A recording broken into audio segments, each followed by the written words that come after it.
नमस्कार दोस्तों, मैं हूं विवेक कुमार सिंह और स्वागत है आप सभी का एक बार फिर से विवेक टिप पर। वीडियो उन बच्चों के लिए बहुत इंपॉर्टेंट होने वाला है, साथ ही उन पेरेंट्स के लिए बहुत इंपॉर्टेंट होने वाला है जो यूपी के रहने वाले हैं।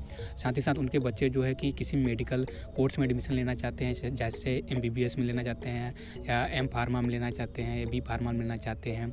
तो इन कोर्सेज़ के लिए जो यूपी गवर्नमेंट है कितनी स्कॉलरशिप देती है। अगर आपके जो है घर का फाइनेंशियल कंडीशन सही नहीं है, यानी 2 लाख रुपए से आपका फैमिली इनकम कम है और आपको स्कॉलरशिप चाहिए है, तो आपको जो है कि यह वीडियो आपके लिए बहुत इंपॉर्टेंट होने वाला है कि उसमें आपको कितनी अमाउंट जो है कि आपको मिलने वाली है। तो इस बारे में पूरी डिटेल में हम बात करने वाले हैं।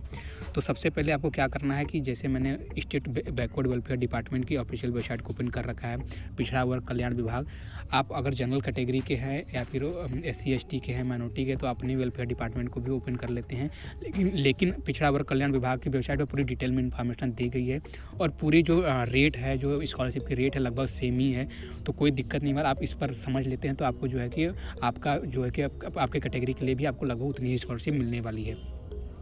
तो यहाँ पर देखिए ऑब्जेक्टिव क्या होने वाला है। ऑब्जेक्टिव यही होने वाला है कि आपको जो अगर आप इस कोर्स को करते हैं, जैसे मेडिकल कोर्स करते हैं या फिर उसमें आप पोस्ट ग्रेजुएशन करते हैं या फिर ग्रेजुएशन करते हैं मेडिकल में, तो आपको ये स्कॉलरशिप दी जाएगी। आपको जो बैकग्राउंड है, आपका फाइनेंशियल बैकग्राउंड थोड़ा लो होना चाहिए।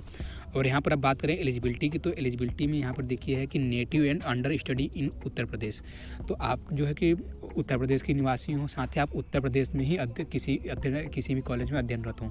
OBC और माइनॉरिटी के लिए ये कंडीशन है। बाकी जनरल और SC ST के बच्चों के लिए अदर स्टेट में भी उनको जो है उनका वेलफेयर डिपार्टमेंट उनको स्कॉलरशिप देता है, लेकिन वहाँ पर भी कई दिक्कतें हैं। उसके लिए मैंने एक सेपरेट वीडियो बना रखा है कि अदर स्टेट में यूपी स्कॉलरशिप मिलती है कि नहीं मिलती है। मैं डिस्क्रिप्शन में लिंक दे दूँगा, आप उसको चेकआउट कर सकते हैं, ठीक है। अब बात करते हैं हम दूसरी जो एनुअल स्कॉलर जो है पेरेंट्स गार्जियन, आपको 2 लाख रुपये से ज़्यादा नहीं होना चाहिए। साथ ही साथ आप जो है कि आपके जो है कट ऑफ मेरिट लिस्ट जो है आपको जो है एडमिशन लेना चाहिए, मतलब मेरिट लिस्ट वगैरह या फिर आप एंट्रेंस एग्जाम के थ्रू आपको एडमिशन लेना चाहिए, ठीक है। तो मैनेजमेंट के थ्रू आपको जो है कि स्कॉलरशिप नहीं मिलने वाली है, उसमें भी कई कंडीशन है, तो इस बात का आप ध्यान रखिएगा। फिर उसके बाद हम बात करते हैं यहाँ पर जो है जैसे अगर मान लीजिए आप जो ये परमिसिवनेस जो है कि आप मान लीजिए आप सेमेस्टर में जो है कि 60% से कम लाते हैं और एक सेमेस्टर में 60% से ज़्यादा बच्चा लाता है, तो आपको जो है कि अगर बजट कम रहा तो मैक्सिमम चांस ये है कि आपको 60% से ज़्यादा वाले बच्चों को स्कॉलरशिप और फी रिम्बर्समेंट दी जाएगी और उससे जो है कम बच्चों को न दी जाए। तो मैं आपको बताऊंगा कि सेफ साइड रखने के लिए आप हर सेमेस्टर में अपना 60% से ऊपर बना के रखिए। ये आपको आगे फ्यूचर में भी आपको काम आने वाला है, साथ ही साथ आपको ये स्कॉलरशिप देकर भी जाएगा। तो आप मैक्सिमम ट्राई कीजिए आपको कोई बैग ना लगे, साथ ही साथ आपका 60% से ऊपर बने, ठीक है। और कोई गारंटी नहीं कि 60% से नीचे वालों को स्कॉलरशिप नहीं मिलेगी। एक चांस ये है कि बजट अगर लो रहा तो आप समझ सकते हैं जो मैं कहना चाहता हूँ, ठीक है। तो इस तरीके से है। तो और एक चीज़ मैं भूल गया ये कि जो स्कॉलरशिप मिलती है 2 तरीके से मिलती है। एक तो आपको मिलती है जो है फ़ी रिम्बर्समेंट। पहला आपको मिलता है फ़ी रिम्बर्समेंट, यानी आपका जो नॉन रिफंडेबल फ़ी है वो आपको वापस मिलेगा, पूरा वापस हो जाएगा आपका। और एक आपको मिलता है स्कॉलरशिप। तो बच्चे कन्फ्यूज जाएंगे कि स्कॉलरशिप मैंने तो सिर्फ स्कॉलरशिप के लिए अप्लाई किया है, फिर रिम्बर्समेंट के लिए अप्लाई नहीं किया है। नहीं, आप जब अप्लाई करेंगे तो आपको दोनों चीज़ें मिलेंगी, दोनों चीज़ें टोटल मिलेंगी। तो हम दोनों चीज़ें को लिए देखेंगे तो हम फी रिम्बर्समेंट के लिए इस समय देख रहे हैं। तो यहाँ पर देखिए आपको ग्रुप बना रखा है, हर कोर्सेज़ के लिए ग्रुप बना रखा है। तो यहाँ पर आपका कोर्सेज़ आता है courses for all medical therapies. यहाँ पर आप देख लीजिए courses for all medical therapy, post graduation, graduate diploma in medical management. तो जिस तरीके से जो कोर्सेज़ हैं ये इसको रखा है ग्रुप 1 में रखा है।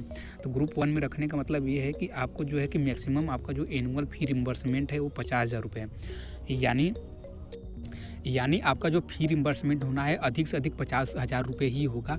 अगर आपकी कॉलेज का इंस्टीट्यूट का जो नॉन रिफंडेबल फ़ी अगर मान लीजिए 30,000 रुपये है तो 30,000 ही आपका फ़ी रिम्बर्समेंट होगा। अगर मान लीजिए आपका जो है नॉन रिफंडेबल फ़ी आपके कॉलेज का जो है 70,000 रुपये है तो आपको सिर्फ 50,000 ही होगा। तो यहाँ पर जो है कि मैक्सिमम एनुअल फ़ी रिम्बर्समेंट आपका 50,000 ही होने वाला है, ठीक है। तो ये वेबसाइट के हिसाब से है, गवर्नमेंट के हिसाब से है। कहीं मैंने बात किया है तो वहाँ पे क्या होता है कि कहीं बहुत ज़्यादा स्कॉलरशिप आ जाती है, तो मैं उसको लिए बाद में लास्ट में बात करता हूँ।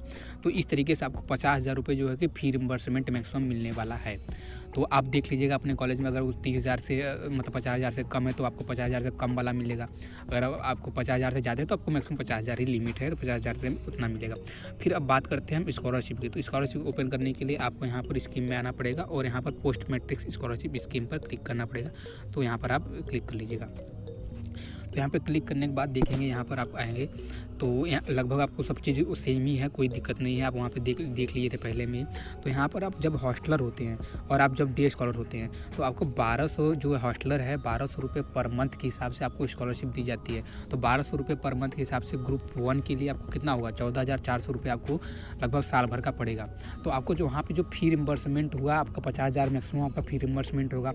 फिर आपका प्लस यहाँ पर 14,400 रुपये आपको अगर हॉस्टल लेते हैं तो उतनी आपको स्कॉलरशिप दी जाएगी। तो दोनों मिलाकर आपको मिलेगी लगभग 64,400 रुपये।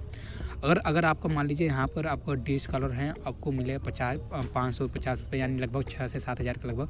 तो आपको मैक्सिमम जो वहाँ पे फ़ी रिम्बर्स में 50,000 हुआ है, साथ में यहाँ पे 6,000 तो 56,000 रुपये। लेकिन अगर मान लीजिए आपका फ़ी जो है नॉन रिफंडेबल में फ़ी 30,000 रुपये है तो आपको 30,000 वहाँ से वापस हुआ, यहाँ से 14,400 रुपये। तो यहाँ पर मान लीजिए आपको 44,000 ही हुआ वापस। तो आपका जो है स्कॉलरशिप डिपेंड करता है आपके जो है कि टोटल स्कॉलरशिप डिपेंड करता है आपके फ़ी नॉन रिफंडेबल फ़ी कॉलेज के, और साथ में आपको स्कॉलरशिप आप हॉस्टल लेते हैं कि नहीं लेते, इस पर आपके डिपेंड करता है। तो आई होप कि आपको ये चीज़ें क्लियर हो गई होंगी। लेकिन कई प्राइवेट इंस्टीट्यूट में कई जगह पे बहुत ज़्यादा फ़ी है, 1 लाख 2 लाख 3 लाख तक फीस है। तो यहाँ पर क्या बोलेंगे आपको सिर्फ 50,000 ही मतलब 65,000 ही मिलेंगी। तो मैंने कई जगह बात किया तो वहाँ पे बोलते हैं कि नहीं आपको फीस स्कॉलरशिप ज़्यादा मिलेगी, यूपी स्कॉलरशिप का अमाउंट ज़्यादा मिलेगा। तो आप एक बार ज़रूर उनसे बात कर लीजिए, उनसे कांटेक्ट कर लीजिए। अगर मान लीजिए वो कंफर्म करते हैं कि नहीं आपको स्कॉलरशिप उतनी मिलेगी तो आप एडमिशन ले सकते हैं। साथ ही साथ मैं उन बच्चों से भी रिक्वेस्ट करना चाहूँगा जो बच्चे वहाँ पे एडमिशन लेकर पढ़ रहे हैं और उनको यूपी स्कॉलरशिप मिल रही है, प्लीज़ कमेंट कीजिए। जो आने वाले बच्चे हैं या पेरेंट्स हैं उनको जो है हेल्प मिल सके कि जो उनका बजट बनाने के लिए कोई दिक्कत ना हो। बाकी मैं आपसे भी रिक्वेस्ट करूँगा कि एक बार आप ज़रूर आप कॉन्टैक्ट कर लीजिए। तो गवर्नमेंट के हिसाब से जो आपको स्कॉलरशिप मिलने वाली है कुछ इस तरीके से स्कॉलरशिप मिलने वाली है कि आई होप कि आप ये बात समझ गए होंगे। तो यूपी स्कॉलरशिप के अलावा आपको इस चैनल पे कई सारी स्कॉलरशिप मिल जाएंगे, चाहे वो नेशनल स्कॉलरशिप पोर्टल पर स्कॉलरशिप हो, चाहे वो किसी फाउंडेशन की स्कॉलरशिप हो या किसी फेडरेशन की स्कॉलरशिप हो। आपको पूरी स्कॉलरशिप के लिए जो मैंने वीडियो बना रखी है उसके लिए प्लेलिस्ट आपको तैयार है, आप चाहें तो उस पर देख सकते हैं। तो देखिए जैसे कि मैंने यहाँ पे प्रगति स्कॉलरशिप, सक्षम स्कॉलरशिप और भी SC ST के लिए स्कॉलरशिप बना रखे हैं, PG के लिए स्कॉलरशिप बना रखे हैं, आप AICT की स्कॉलरशिप बना रखी है, माइनॉरिटी के लिए बना रखा है। तो आप इस पर जो है कि कई सारे स्कॉलरशिप आपको यूपी स्कॉलरशिप से भी अलग आपको स्कॉलरशिप मिल जाएंगी। अगर किसी स्टूडेंट ने बाई चांस यूपी स्कॉलरशिप नहीं भर रखा है या अपने स्टेट की स्कॉलरशिप नहीं भर पाए हैं किसी रीजन से, तो आप इस स्कॉलरशिप को कंसीडर कर सकते हैं। बड़े आराम से इस स्कॉलरशिप के में आप अप्लाई कर सकते हैं और हो सकता है आपको स्कॉलरशिप मिल भी जाए। तो इस तरीके से आप जो है कि स्कॉलरशिप ले सकते हैं। साथ ही साथ इस चैनल पे मैंने कई सारे काउंसिल से रिलेटेड, कॉलेज काउंसिल से रिलेटेड जो है वीडियोज़ बना रखे हैं। तो आप अगर फ्रेशर हैं या फिर आप अभी 11th-12th में आप कॉलेज में एडमिशन लेना चाहते हैं तो आपको स्कॉलरशिप से रिलेटेड और कॉलेज काउंसिल से रिलेटेड जो है वीडियोज़ इस पर मिल जाएंगे आपको पूरी डिटेल में। साथ ही साथ मैं जो है कि जॉब से रिलेटेड भी वीडियोज़ बना रहा हूँ, बहुत सारे वीडियो जो है आने वाले हैं। तो आप ज़रूर इस चैनल को सब्सक्राइब कीजिए क्योंकि ये आपके लिए बहुत ही बेनिफिशियल होने वाला है। साथ ही साथ इस चैनल को जो है कि आप अपने दोस्तों के साथ भी शेयर कीजिए, उनके लिए भी बहुत ही ज़रूरी होने वाला है।